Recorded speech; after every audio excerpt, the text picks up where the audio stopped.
I think it is a good thing. I mean, there were periods, like at the breakup of the Beatles where we weren't so friendly, so you couldn't do anything like this. When you think of the Beatles, you picture brotherhood, artistry, and a bond that seemed unbreakable. But even legends have their limits. Paul McCartney, the charming, level-headed genius behind some of the most beautiful songs in history, once harbored an anger so deep it shocked everyone close to him. He didn't express rage easily. Yet, there was one person who brought out a side of him no fan ever expected to see. The story behind this bitterness has been whispered about for decades, full of betrayal, heartbreak, and creative tension. It wasn't a rival musician or a critic who sparked Paul's fury. It was someone much closer, someone who once sat in the same studio, breathing the same air as the Fab Four.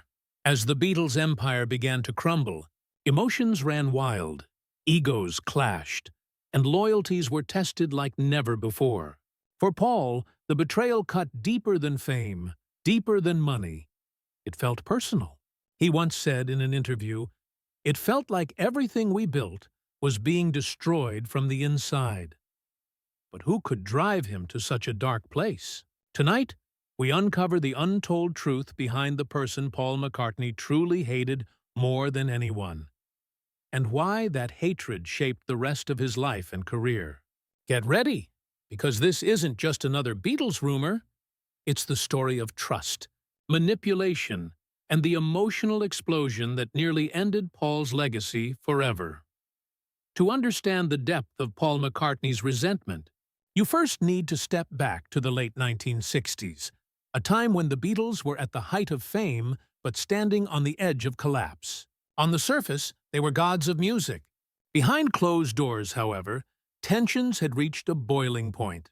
The death of their manager, Brian Epstein, in 1967 had left a gaping hole in the band's structure. Epstein had been the glue, the calm in the storm. Without him, egos and opinions began to collide like thunder.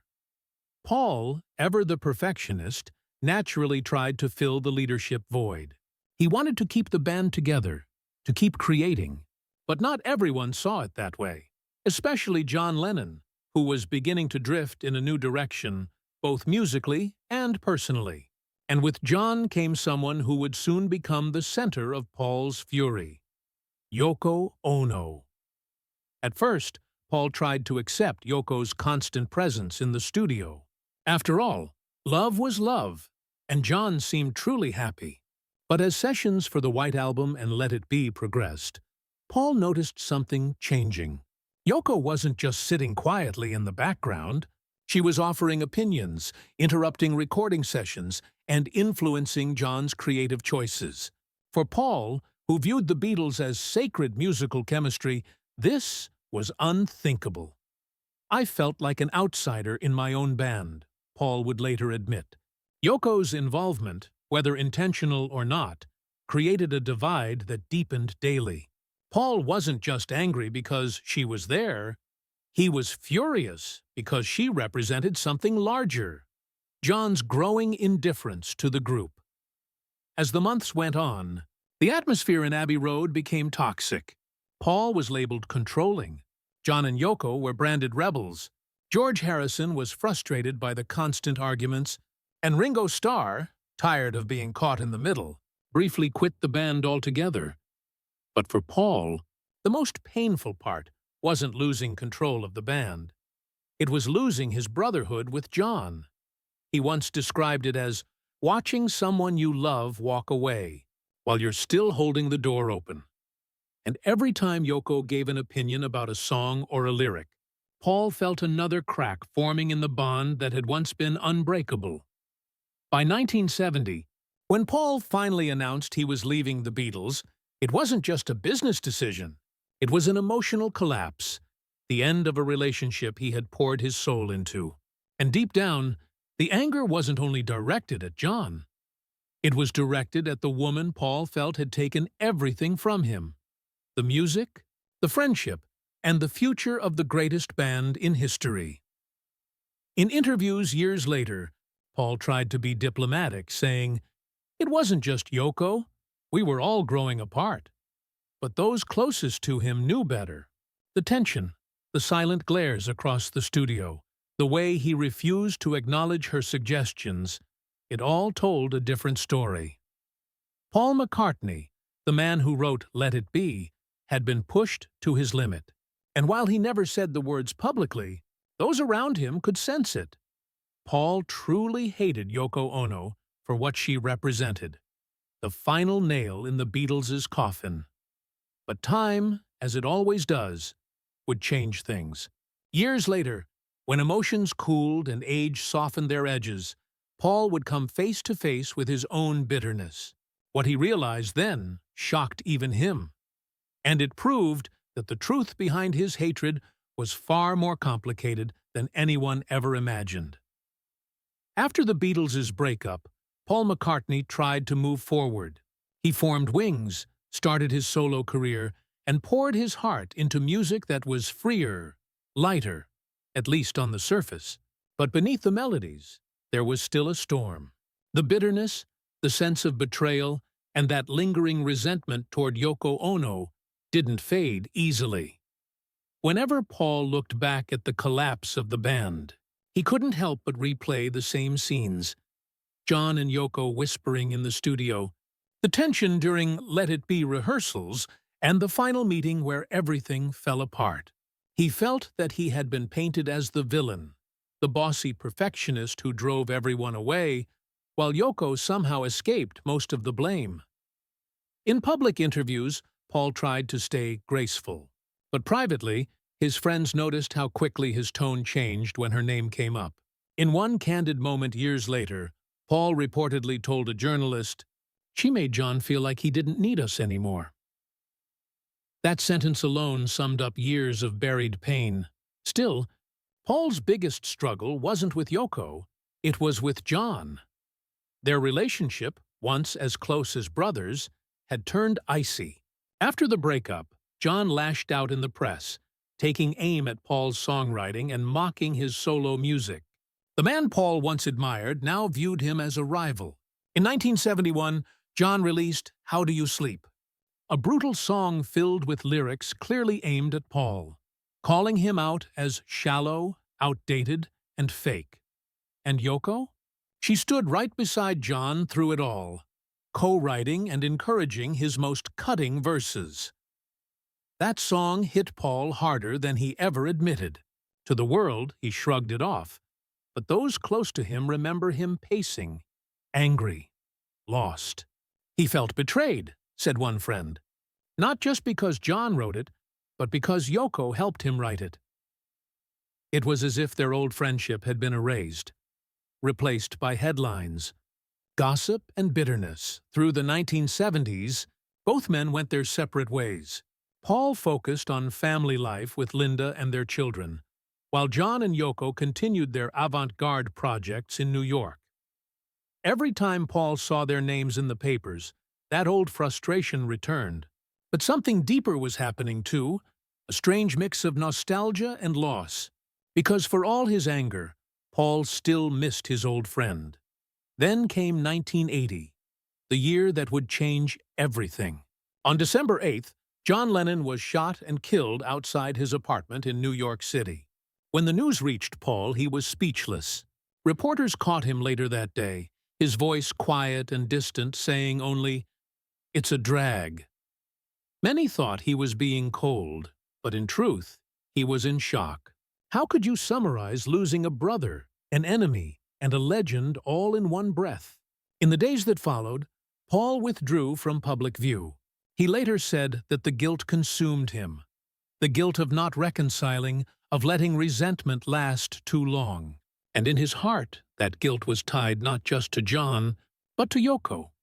He realized he had spent years blaming her for everything, only to end up with an empty silence that could never be filled again. In time, Paul began to reach out to Yoko, trying to bridge the past. They shared moments of peace, polite conversation, even occasional collaboration. But it was never the same. The wounds between them weren't just about music. They were about love, loss, and the unstoppable march of time. For Paul, The hatred that once burned so bright slowly turned into something else.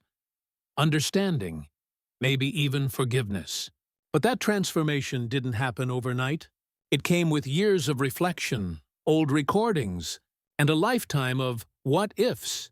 Because when you strip away the fame, the rivalry, and the history, all that remained was two people, both haunted by the same ghost. As the years went by, Paul McCartney began to realize that hatred was too heavy a burden to carry. But the truth about his resentment toward Yoko Ono wasn't just about her presence in the studio or her influence over John Lennon. It was about something much deeper. Something Paul himself didn't fully understand for decades. You see, Paul's bitterness wasn't only born from anger, it was born from loss. The Beatles had been his entire identity since he was a teenager. For over a decade, every song, every tour, every shared laugh with John, George, and Ringo had defined his world. When that bond shattered, it left an emptiness that nothing could replace. In interviews years later, Paul admitted, "When John fell in love with Yoko, he changed completely. I lost my best friend. It felt like watching your brother fall in love and move away. But worse, because he didn't come back." That confession revealed what had always been true. Paul wasn't just angry at Yoko. He was jealous of her. Not romantically, but emotionally. She had become the center of John's universe, the creative partner he once was. When Paul and John used to write together, they finished each other's sentences, shared melodies, and laughed at their own brilliance. With Yoko, John found that same level of intensity, but in a completely new way. Paul could see that, and it hurt him deeply. He felt replaced, irrelevant, and betrayed all at once. And the public only made it worse. After the Beatles broke up, Yoko became a lightning rod for blame. Fans, journalists, and even fellow musicians accused her of being the reason behind the split. Paul could have denied it, but instead, he let that narrative live on. Maybe because, deep down, part of him believed it. But with time came wisdom. In later years, Paul began to look back and see things more clearly. He realized that the Beatles' end wasn't caused by one person. It was a perfect storm. Money disputes, creative control, and the natural drift that happens when people grow in different directions. It wasn't Yoko, Paul finally said in one interview. The group was already breaking up. John was ready to leave long before. That admission shocked longtime fans, but it showed how much Paul had changed. The young man who once simmered with quiet rage had evolved into someone capable of reflection and forgiveness. Still, the ghost of John Lennon never truly left him. Every time Paul performed a Beatles song, every time he heard John's voice on the radio, the memories returned. He once said, "When I play our old songs, I still feel him there. It's like he's singing with me." Those words revealed that despite everything, the arguments, the bitterness, the decades of silence, love had never truly left. Even Yoko Ono, who had once been the symbol of everything he lost, became someone Paul learned to respect. They began communicating again, cautiously at first, then more openly. He attended events honoring John's legacy, and Yoko expressed her gratitude for his support. Behind closed doors, there was no dramatic apology, no cinematic reconciliation, just quiet understanding. Two people who had spent years on opposite sides of history finally realized they had both loved the same man. In different ways. By the 2010s, Paul often spoke warmly of Yoko. He said she was an extraordinary woman and credited her for inspiring some of John's best work. That shift in tone marked a full-circle moment. The man who once despised her now admired what she brought to the man he once called his musical soulmate. Yet, deep down, Paul knew that no amount of peace could erase the past. The pain of losing the Beatles, of losing John, would always be part of him. But it was no longer a wound. It was a scar that told a story. Because in the end, Paul McCartney's greatest lesson wasn't about fame, music, or rivalry. It was about forgiveness. And that forgiveness, both toward Yoko and himself, would become the quiet legacy he carried for the rest of his life. In his later years, Paul McCartney came to understand something profound, that time has a way of softening even the sharpest pain. The hatred, grief, and jealousy that once consumed him gradually transformed into reflection and gratitude. He had lived long enough to see life from every angle, from the heights of fame to the loneliness of loss. And when he finally looked back at his decades-long feud with Yoko Ono, he no longer saw an enemy, he saw a mirror. By the early 2000s, the tension between Paul and Yoko had all but disappeared. They occasionally crossed paths at award shows and tribute concerts, and each meeting seemed more peaceful than the last. Paul even joined Yoko in honoring John Lennon's legacy at public events, often describing those moments as emotional but healing. When asked about her in later interviews, his tone was no longer cold or distant. Instead, it was filled with maturity and even respect. Yoko didn't break up the Beatles, Paul said in one BBC interview. She gave John something he needed: love, confidence, and a new form of expression. I can see that now. It was a powerful statement, one that shocked many who remembered the bitterness of the 1970s. For decades, Paul had been haunted by the what-ifs. What if he'd been more understanding? What if he'd tried harder to keep the band together? But as the years went on, he realized that clinging to resentment had only kept him chained to the past. Music became his therapy. Songs like Here Today, written in memory of John Lennon, revealed the pain that still lingered. Every lyric was like a letter to his lost friend. And if I say I really loved you and was glad you came along, it was Paul's way of saying what he never got to say while John was alive. He performed the song countless times, his voice often breaking during live shows. It wasn't just a tribute. It was closure in its purest form. And over time, Paul even began to see Yoko differently. Not as a rival or the reason for the Beatles' end, but as someone who had suffered her own pain. She had lost John, too, in the most tragic way imaginable. Paul could relate to that kind of loss, not as a bandmate, but as someone who had also loved John deeply. That shared grief, in a strange way, connected them. In one emotional moment during a tribute concert in New York, Paul reportedly turned to Yoko and said softly, "We both miss him." She nodded, tears in her eyes. No words could fix the decades between them. But in that single moment, there was understanding. As the years passed, Paul continued to honor John's memory, often crediting him for shaping his life in ways no one else could. He once said, "Without John, there wouldn't be me, not the version the world knows." That level of humility, after years of rivalry, showed how far he had come. Today, Paul McCartney is more than a living legend. He's a survivor of one of the most complicated relationships in music history. His journey from anger to acceptance serves as a reminder that even the deepest wounds can heal. Given time and perspective, in his 80s, when asked about his legacy, Paul smiled and said, "I just hope people remember the music. That's what it was all about." And perhaps that's the ultimate truth. Behind all the drama, behind all the headlines about hatred and heartbreak, Paul McCartney and Yoko Ono were simply two people bound by the same love for the same man, John Lennon. In the end, Paul didn't just find peace with Yoko. He found peace with his past, his pain, and his place in history.